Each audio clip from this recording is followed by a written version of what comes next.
Hey everyone, it's Chris Loud. In this painting demo, I'll share with you how I build a dynamic abstract painting with intuitive and vivid layering and easy mark making. I'll show you some techniques and easy steps to build character in your abstract paintings and hopefully inspire you to paint your own.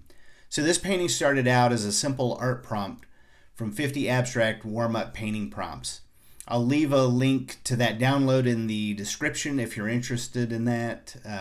The goal of the prompt was to employ an X to structure your abstract painting, aiming for a unique and engaging composition. However, the process quickly evolved as the intuitive abstract layers and marks I laid down inspired a new direction that I was really pretty eager to follow. But I think you'll be able to see how I was originally building up to that X structure. So I started out with a fine tip applicator with Mars Black paint and just started making some intuitive shapes and lines with that. And then I followed up by rolling over that with a 2.5-inch brayer. And that created some nice dark shapes in the middle there. And knew I wanted to add a little bit more paint to that eventually, so I will come back and darken that up a little bit. But I followed up with some yellow-orange alcohol marker and just some spots. I'm just putting some interest in there for the background, and then using a point liner pen to just kind of doodle, make some marks and just some random shapes. And here I am putting that Mars Black paint down with a small angle brush. So I mentioned that this started from a prompt, and that's kind of the nice thing about prompts. They're really yours to do what you want with them. Make them your own. So tweak the prompt as you need to, and if during the process you're inspired to go in a new direction, do it. Primarily they're meant to get you to paint.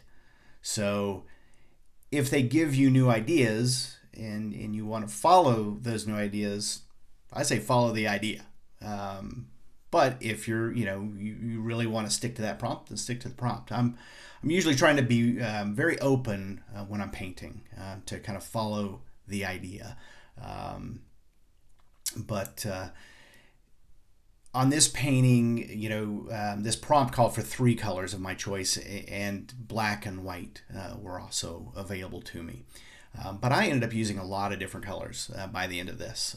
Right now I'm laying down some light olive green, some Naples yellow, and permanent magenta. And at this point I started having an idea to go in a different direction, so I'm adding some alizarin crimson to that. And again, at this point I'm really kind of playing, just putting down some paint. I still had the X composition in mind at this point, but I knew full well that I would probably be covering over a lot of this paint, this background. But I also wanted to add enough interest throughout the page that when I came back and laid some paint down, some of this would show through. And right there I just added, just did a little bit of splatter with a paintbrush and some titanium white.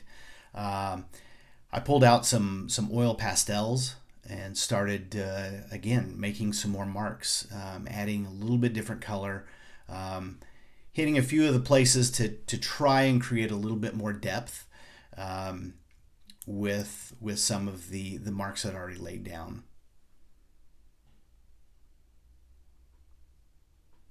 So a question I have for you, you'll see here soon that I'm going to be covering up part of this. Do you have a hard time covering up your underpaintings?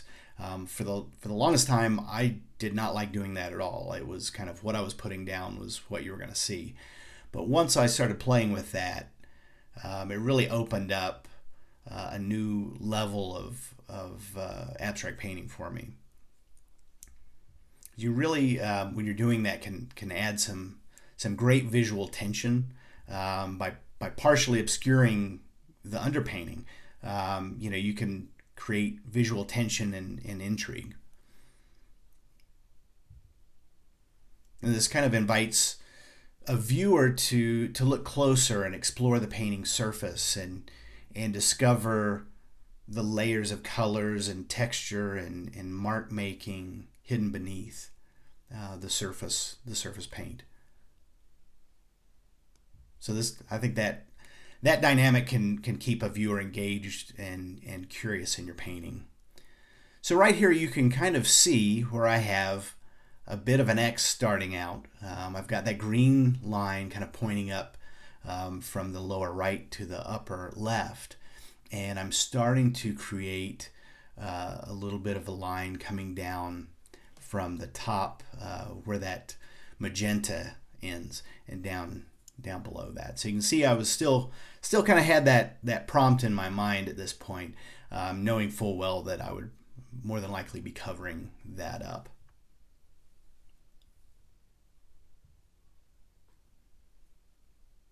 The other nice thing about covering up some of your painting, it kind of encourages spontaneity and experimentation. So right now I'm putting down a little bit of titanium white. I'm using a little paddle brush and the silicone bowl scraper, and I'm laying down over top of some of that this bright aqua green. And I'll tell you, at this point I was kind of looking at this going, ooh, I'm not really sure where I'm headed. I'm not sure if that was the best decision. But I just kept going, and I'm laying down some Prussian blue now and playing with that.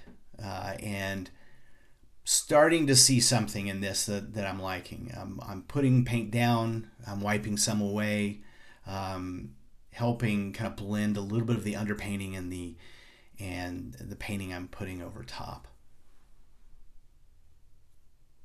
Like I said, when you're putting, doing this and covering up part of the painting, you're putting down some colors, especially if they're translucent, more transparent colors. Those blend over top of the underpainting, and you get some new colors, some new textures, some visual motifs might emerge from this, where you're concealing part and revealing part. Now I'm just changing the orientation, playing with it again, and kind of taking a look and see what else I can see. But if you like this painting, feel free to give it a thumbs up. And if you want to see more of these, more challenges and prompts and tutorials and demos, feel free to subscribe. And as always, if you have any feedback or questions, I'd love for you to leave a comment. And I would love to hear if you have a hard time covering your underpainting. And I'll put links to some of the tools and paints that I was using in the description below. So you can check those out if you want to see more about the tools I was using. And here are the final paintings in different orientations. So thanks for watching, and keep on painting.